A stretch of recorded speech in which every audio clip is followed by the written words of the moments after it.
pressure coming in from LNG, and they think back to game one, Renekton would be another nice look ahead. And even though, again, it's more about like either flanks or finding those opportunities to get the slice and dices onto the back line, we saw a lot of times that LNG was willing to match punch for punch, and Ultra Prime didn't really have to like try too hard to find those engages. LNG would just give it to them. So I think it's a decent read, as this time around we're gonna get the Jax coming out in topside, some side lane pressure. The Talia would be a good thing to pair alongside this and look to match. Ahri could do a bit of the same, right? Using the Spirit Rush to find those roam timings. We'll give them more of an aggressive mid jungle 2v2 as compared to Talia, which, again, ever since the mini rework, I think of more as a bit of a scaling pick with how much damage you're able to put out later on. But yeah, so more aggression coming out from LNG. Once again, strong mid jungle 2v2, but this time around, Zika can be able to have a lot of pressure up in that top lane. Well, Milio is open, Lyric, but they're going to go with Lissandra here to finish it off. So Ultra Prime just rounding out game number 3. So we get the 2v2 that talked about the all-in, but I will say Ultra Prime have done a good job traversing the comp of the bans, as that is an angry pumpkin. And honestly, I don't know what it says. I wish I did, but Ultra Prime have hit the nail on the head as to what can follow up. Yeah, Ultra Prime, whole composition can just jump right in, Forge, buying space, Baolan, to start things off with the quickness, Ning going in, popping that ulti, and Doggo trying to find key targets in LP and Scout to round things out. For LNG, we're going to have to see them play a bit more around their side lane pressure that they'll have with their Jax. Ahri will also have more freedom later on up against the Lissandra and be able to push out those waves, potentially roam off of those, try to chunk people out, find picks, look for numbers advantages. They shouldn't feel as comfortable in outright 5v5s, but I still think you can think back to game 1 when the same thing could have been true, but just mistakes were coming out from Ultra Prime and still allowed LNG to take those fights. So definitely feels like this has been a series of punishing mistakes have really been the key differences, rather than just looking at how these compositions are supposed to play out on paper. Well, look, at the end of the day, for LNG, getting forced to a game 3 is already a bad step. We are at the point where LNG now, as you said earlier, don't have their fate in EDG's hands, or rather in their own hands. Excuse me, it is in EDG's hands. Yep. They're the ones who will take it. EDG have to essentially either lose against TT, or if it goes to a game 3, as you said, it doesn't matter because EDG have the head-to-head. So things are looking good here, at least for EDG. But for LNG, a win at the absolute is needed. This is a must. If LNG loses series, the chance of them being 3rd and not in the top 4 for double elim, aka, oh my god, nicer. Okay, simmer down. I do want to follow up on that and say, right, it'll still be possible. If LNG win the series, it'll still be possible for them to lock top 2. If they win their last series and either EDG or JDG lose, like, I mean, they'll just lock it. They'll be at 13 wins and they'll be chilling. But again, you're relying on other teams' results for you to be able to get there. If all of LNG, EDG, and JDG end at 13, it'll be very possible for LNG to be that odd man out, barring on EDG dropping games to TT. So again, not horrible, not the end of the world. Even if they did end up 3rd, not the worst thing, right? You're going to be 1 round before a double elim, and they would definitely go into whatever series they are as heavy favorites. It'll still be possible for them to make that top 2, and missteps from all top teams have been happening in recent series. So both JDG and EDG are not infallible. But I need to go back and look, because I don't know how many splits it's been, but every time we get to like round 3, that team kind of gets upset. Top Esports versus LNG. You know, LNG were in round 3 in 2022 spring. Top Esports beat them. LNG had to go. Was that the round RNG were in, what was it, last summer? When they did qualify through Gauntlet? I'm about to go and find out for you, because this is only spring. This is spring where RNG made it. I remember RNG lost to LNG in that series and then had to go play in the Gauntlet. RNG lost to EDG and had to play in the Gauntlet. Oh, it was EDG? But LNG made that miracle run, but then by JDG is... What are we looking at? What did I witness? Lyric. You know, I was so wrapped up in reminiscing and walking down memory lane and being wrong that, yeah. But hey, Cleanse was blown by LP in bot lane. Ultra Prime. Aggressive all in, so them already having control over the boss side. LNG having control up top with the Jax pick. So having a bit of a different priorities. You can see both junglers playing around those priorities quite well. Tarzan pathing up towards top, Ning making his way down towards bot to at least guarantee these scuttles to come out. But it also means that junglers shouldn't really meet up, and we might not have much action, as you shouldn't expect overextensions to come out from either side lane, knowing their jungle's on the opposite side. Well, Lyric, I'm going to find out exactly what that was. Okay. So, Zika got 1 gold. He got 1 gold for sitting there. Is there a side quest? Is there a little quest thing? Oh, no, hang on. New Jax fishes, doesn't he?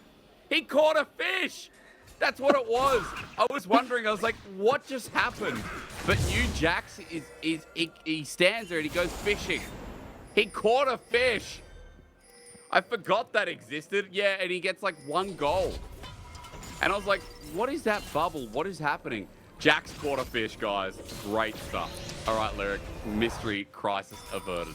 Random thing to add to the game as well. Yeah. What a like strange passive to just give Jax. I know. Pretty much nonsensical, non-meaning money. Dude. It's ridiculous that it's a thing, but also cool. Now we know. Yeah. Anyway, completely off track. You know, though, I would have trivia. loved if they went thematically more with Jax, having the lamppost, you know what I mean, like in the past in his lore, and like make it so if Jax stands like 30 seconds, he's kind of shady street deal where he stands under a lamppost and, you know, make gold or something. Oh, yeah. What are you buying? Dude, that remake comes out in 2 days. The Resident Evil 4 remake comes out in 2 days. I have pre-ordered it. I am not leaving my computer. My favorite game of all time. The worst part about it is they changed the voice of the shopkeeper in it. But everything else looks like a banger. Like, I think it is one of the best remakes of all time. Maybe I'll give it a go. Never been a Resident Evil gamer. I mean, it just shows our different priorities. I've been spamming Sunhaven, which is, you know, like Stardew Valley-esque farm simulator. Exactly. Which is great. Look, it is Stardew Valley. What? Yeah, but there's like, you pick a different race. There's skill trees that you level up. There's no energy, so you don't have to care about, oh my god, I've chopped too much wood today. I need to head, like, if you've unlocked the hot springs and the sauna by then, you know, you can go there. But yeah, a lot of things you have to worry about that now I don't care about. Well, I'll show the Mrs. Sunhaven. I bet it's 20% off at the moment. Oh, hi. Okay, all right. Well, the spring sales, baby, the spring sales. Oh my god, it is. It looks like Stardew. Like the graphics are almost identical, but it's almost like they incorporated Maple Story as Hery flashes away. Okay, Zika did pop the ulti. He got 6 bursts. Look, this guy that got fishing, all that extra gold is coming in handy, obviously. Yeah, who knows? Maybe the fish gives some kind of like combat buff. Tarzan gotta get in there. Did he manage to get it? Looks like he did not. Still went for his now. Hery. He does have dominance. Zika does get out. Flash was burned by Hery before, so he's unable to follow that up as Hung about to go over. That charm brilliant onto Ning, who doesn't have ulti but locked down. Forge sends out the Frozen Tomb, no Glacial Path to take after Hung flashes away. Good little trade here, but LNG looks like they got a bit more with Ning's flash. Exactly, because Hung will have the Hex Flash, so he's not going to be feeling too hurt from having to blow his on the escape. Ning would have been nice to have that, especially to set up for more cheeky or like longer range ganks to be able to come out.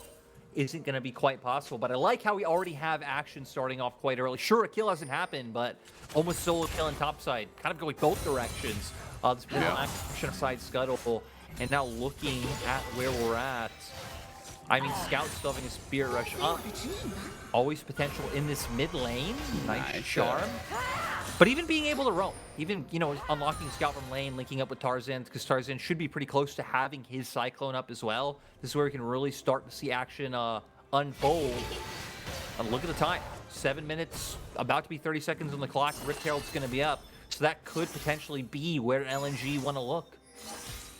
Open up more waves. I mean, they got a lot of opportunities to play through some of these sides because Jack's winning out, you see Scout winning out. Lane's going pretty well for LNG in such an important game as Ultra Prime sitting on a ward right now. Looking for that all-in engage. And speaking of on wards, LNG back to that beautiful square one, which is warding out every possibility.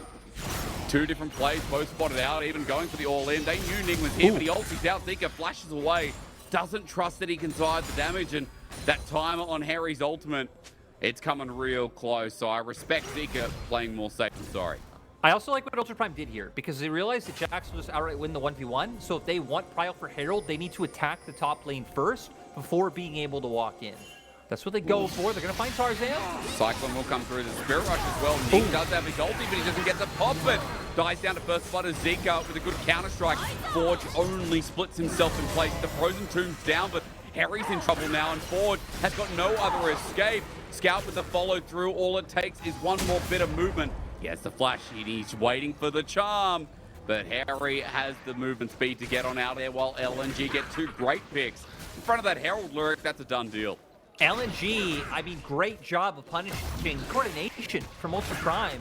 Ning wanted to go in. Forge, I believe, had already started back off. So he flashed over the wall, and I mean, I'm sure we're going to get a replay of it, but now leads to the Herald going over to LNG, like you said. This is exactly what they want when they've had pressure in both of these solo lanes towards the top half of the map, and a much smoother start in game 2 than last time, because now they're the team at a 2K gold lead. But here it is. Again, Ultra Prime start to go in. I mean, with them not realizing, right? Ning, though, going forward, Forge still clicking back at first. And then here, he's going to flash over the wall. I believe goes with the W, which doesn't even connect at first. Nope. And then it's actually LNG able to turn around with the kill. They force out the Frozen King from Forge, but having 3 members strong against 2, knowing there's no flash, no ulti data from Forge, they're able to finish that one off. So, again, bit of a... It seemed like one of those things where maybe there was no preset notion or plan about what they wanted to do, how they spotted someone out, because again, Ning went in and Forge. Even if it was only a few seconds, I mean, that could be a difference maker. He gets in there, W gets popped, Q's thrown out, damage is layered. Maybe could have been a kill over to their side. But it cost them so much. That's a kill over to Tarzan, kill over to Scout, and a 2K gold lead, seemingly out of nowhere. Mid has double buffs, and it even looks like with Scout pushing up, the pressure is going onto Forge. I mean, that's already a plate taken away that I think Scout was privy to before. We see him backing here. Yeah, Lissandra is picked up off the back of it as well. Look at the item difference just through mid, as LNG start this early game off pretty darn well. LNG, I think when they get a lead, like, it's going to be so hard to be able to kind of overcome this barrier, because you look at game 1 and you think, hey, Lyric, but, you know, just got smashed by Ultra Prime. That was Ultra Prime starting off with a gold lead. And LNG always playing from a gold deficit. There were times where they controlled the map, but still, Ultra Prime, in terms of being able to take fights, were always the ones in the lead. Is it going to be the same story this time around? Especially, like you said, Scout having that mythic on Tarzan. Like, now the 2 people who have the most mobility and ability to roam around the map are the ones with items. So this is really going to start influencing things like objectives, like we're seeing here with this dragon, getting deep vision in the enemy jungle, starting to make plays and roam towards your side lanes. It's going to be all about how LNG transition these advantages that they have in mid-jungle to other areas of the map. I mean, next up, top lane feels like already it was winning out by itself. LNG have a good opportunity to cement that lane a little bit more, because Divine Sundra should be coming through from Zika pretty darn soon as well. I just cannot believe fishing is part of the new passive, as stun being dodged away nicely. He does pop the ulti, Grandmaster at arms. Zika still rampaging through, but it's Dominus versus Zika. So both ultis just going to be used, and I guess backing away for the time being as Hery's full rage bars up. He ain't touching it. LNG gonna look to make a play towards bot, but just gonna end up... Looks like they were just trying to get some vision in the enemy jungle, which they were able to get down. But keep your eyes on the mini-map. I know we're getting some play around top here, but look where Tarzan is. He's going to end up backing off, but that could have been a potential play set up on Ning. The Scout had already started to move over. Scout and Tarzan. Like we said, Scout not having a great game too, but these 2 really have been the gold standard of mid-jungles in the LPL. Bit like pepperoni pizza being the gold standard of pizza. Munch doesn't agree. Is it really? But it's just facts. Oh. Me and Munch had this talk yesterday, and he said the gold standard pizza is deep dish Hawaiian, which I can't disagree with more. As I am one of those people who thinks pineapple doesn't really go on pizza, and also deep dish. Maybe it's because I think of Chicago deep dish, which is like a full-on birthday cake. But Oh my God. also, Does it have cheese in it, though? Not a huge fan. Of course. Okay, well, that's different. That's like cheese crust. But, dude, if I go to Domino's, or if I, I'll be honest, in Australia, sometimes I go to crust because I like bougie. I can afford the food for them. Bit of a cultured man here. Dude, it's always thin and crispy, without a doubt. Unless you're putting cheese in it, like, what is the point? Not only is it carbs, as right now I'm thinking about that because of dieting, but where's the flavor? Where's the sauce? You know? Like, this might be a controversial opinion, but actually the S-tier form of pizza is a calzone. Calzones are absolutely goated. They are. And they I've only ever had one, and they're so good. They're actually the best things ever. And I'm so unhappy that I don't think we have them much in Australia. We probably do on like some menus. Which is crazy. You guys are like the masters of like putting things inside of dough with like meat pies and stuff like that. That is what I think of when I think of Australia. Yeah. Where's Kens? I mean, they're somewhere. They're definitely somewhere.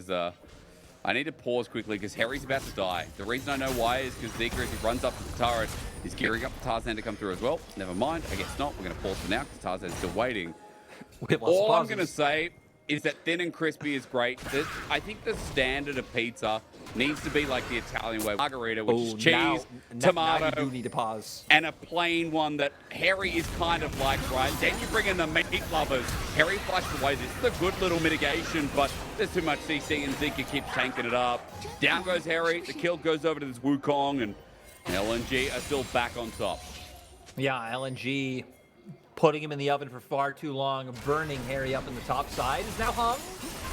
Well, Doggo's in trouble. Depth charge in as well. LP just firing away the killer instinct. Don't think it'll get him out. All you need is a couple of quick silver stashes, but Bolton comes out late and getting punished for it as Scout comes through, cleans up Doggo, but now taken through is Hung. A 1-for-1 trade as even LP gets out and Hung gets to sacrifice his life. Yeah, getting the 80 carry though, you're always going to feel like that one is worth. Summoners were blown across the board though. Even LP, Doggo, Scout utilizing his flash. So at least in terms of summoners, maybe LNG actually losing out on that trade. But again, winning out in terms of the value they were able to find and taking down Doggo. And you can see now LP going to be able to push this wave out in bot, potentially allow him to roam up if he wants to enable the fight for a Herald on top side, but it doesn't look like it. He's actually going to stay for place down in bot. Well, the gold trade there for 3,000 gold. At the very least, LNG still holds control. Dragon's coming up in 40 seconds. I don't want to bring out the fact that Tarzan is just the objective king in this game. Let's have a look at this again, because Doggo just caught out. Yeah, looks like he was trying to rotate up to meet up, I guess, with his forces in mid. And I don't know if set up for Herald early, but either way, whatever he was trying to do should not have been there. Gets kind of all summoners blown. Ultraprime do have more forces here, though, so they're able to look for the re-engage. It doesn't prevent the kills from being able to come out. Put the overcommit there. We do at least see one answered back by Ning, but Hery, LNG have liked playing around top this series. Oh, they have, and look, they're just going to keep funneling into Zika's lane. Hery is 0-2. He might only be 16 minutes in, but Zika's been having a great time this third game. Everyone set up top lyric, and now with Herald, I mean, inner turret might just go down. It will. I mean, you look at where Ultraprime is on the map. They went for the trade around Dragon. They're going to try and find a gank in mid. Okay, well, the dive is successful so far. LP, often called the weak link, as Forge only just survives, but they're going to get another charge. And they're not there. They're all committing to the bottom side of the map. So, free inhib turret at 17 minutes in the game. Ultraprime, you need that. And now, there's an incredibly long side lane for the Jacks to be able to play through. I guess it won't be much relevant for too much longer, as we're gonna have things like Baron up, and then lane allocations are gonna change. Zika being the one who's gonna play by himself, and usually gonna play around Scout, who's able to provide on that top side. But still, a lot of like ways to, you're able to get much deeper vision now. A lot more angles you can like try and play around and find these picks, and just less area of control for Ultraprime. So a bit of a misstep there. Even if they were able to find a kill in mid, they picked up a dragon. But LNG only furthering their gold lead above 4,000 now. And it's one of those things, right, that when LNG does get the lead, they are so methodical about being able to push this one further. And even in game 2, if there's one area I think we could say better, it was even when they were behind, they were trading up in a lot of scenarios with objectives. It just came down to how they kept opting into the fights that led to their downfall. You're really good at maintaining their ability to hold a position in game. I mean, that's what we criticized about game number 2, where it just wasn't the LNG we know. The LNG that, again, are chasing up the top 2. It's obvious to talk about how good of a position they are in the LPL, but still, fighting out for a win in this game is super important for them to still have a chance for the top 2 to skip into the top 2 into playoffs, which gives you a second chance in double elim. Ultra Prime, as they try and group up to be a thorn in the side as the direct line starts off a TP flank. That's beautiful. A depth charge, a cyclone, and a flank from Scout. Now with the Spirit Rush, Zika's going to be charmed up with the quickness, but even with a single counter-strike, he's still done part of his duties. LP runs forward as the first kill is the only kill so far. Ning's going to flash away from certain death as Baolan with the re-engages, only to Tarzan's clone. And LNG get themselves a nice little pick off the back of Ultra Prime grouping his 5. LP, why are you still here? Yeah, not able to find anything off of it. Luckily, I guess LP does still have his ulti in both sums, so he's not feeling too threatened, but you still ideally wouldn't want to have to blow one of those because you are, over-aggressing in mid, but we're going to see here, Ultra Prime grouping up his 5, wanting to use this time that they have, but immediately getting hooked under turret tips come out. And I think a big part of this fight is look at Ning. Ning's being separated, so we can't join in and try to, help give space for Forge to be able to escape, kind of layer that engage in there, and it means that LNG can just keep running them down. Great CC chain coming out from people like Tarzan and Hung to make things work. And even if Zika couldn't find anything on the back line, again, it's not allowing carries to walk up and deal damage that is the difference maker in some of these fights. But even quarters like that, those are the spaces where Ultra Prime's comp really wants to fight. You want to fight in places like River and wide open spaces where you can get value out of their carries being far forward, you being able to dive onto them, which you're able to do under their own turret, and it's going to open up a carry like Xayah to actually be able to deal more damage. So true. I think not ideally where Ultra Prime would want to fight, but they're just getting choked out. They're being limited on options, and they thought that could be a window where they could find something. And again, that read not being great, it just put them into a 6k gold deficit. It's gotten bigger, and LNG might not have the Dragons, it's Chemtech Soul, so maybe it doesn't matter again here in this game, but they've got the side lanes under wraps. This Jax is near unbeatable. At least it will feel that way as these items start stacking up. Scout on another lane here as Forge is forced to match, and the whole river line right now is looking blue as LNG gain control of the vision, and the only one outer turret left to go here, and that's towards mid. It'll take a wind in the breeze, which doesn't really make sense when you think about it, but it'll still fall over by either one. Bit more wind in the breeze, You've already got some, but you add, I don't know, how do you measure wind? Like a cup of wind. I feel like you measure a wind in, let's say you measure wind Kilometers. in how loud of a flute sound can be made if you shoot, or trumpet. You can do that as well. True. Like 5 trumpets worth of volume. Yeah. Okay. 5 decibels of trumpet noise. Yeah. You know what? I like that. I actually had one more question left in our trivia day from earlier. Oh, hit me. But it was too hard. Hung, you gonna be fine? It's too hard of a question, if I'm being honest. No one would know. No. I'm already Do you really, struggling. I could pivot the question to a better question, but if you want this, before joining IG 2017, how many times did Ning make it to the LPL promotion tournament on Young Miracles? Oh, I'm going to say twice. Close. It was 3 as jungle and as why support. am I up by 1 again? I guess it was 80 carry. Yeah. As jungle and as 80 carry. Yep. Oh, flash break. Zika? That's so good from Zika. He'll be exhausted. Doggo flashes away from the depth charge, but still in the back end. Ning died as well. Scout with one more Spirit Rush left in the tank, but Ultra Prime have been taken away from the Baron. Great setup from LNG Lyric as they just pick up this neutral as easy as you'd like. I mean, this game's even more dominant than game 1, which is why we have the freedom to just ask random questions about Ning. in the past because I was so close. I'm pretty proud I was close on that one because I remember, Young Miracles went to relegation a lot. And yeah, Ning was AD, Ning and Ming played together. And 2 of those times they lost in 5-game series, which just feels so bad for them not making it through based off 1 game. The other time they got 3-0 was a bit tragic. You can see here the huge 2-man stun coming out from the Jack opens up 1 kill. And on the opposite side, Scout and Tarzan again, the buddy system coming in clutch, running down the members of Ultra Prime, and now set up well to honestly even just brute force this game forward now that they're almost at 10K. There aren't really a lot of structures left for them to take. With these baroned up minions, they should be able to start sieging these down. I do want to ask one final question, which is, who were the legendary trio in 2020 summer, known as the kings of the LPL? In the same team? Yeah, the trio. The best trio we've ever... Well, hang on. Was it in IG? No. No, because 2019... Oh, God. 2019 was IG FPX. 2020. Suiting? Sorta? No. Hang on, not suiting. Hang on, Huge hold the TP thought. flight, I'll huge know TP this flight? one.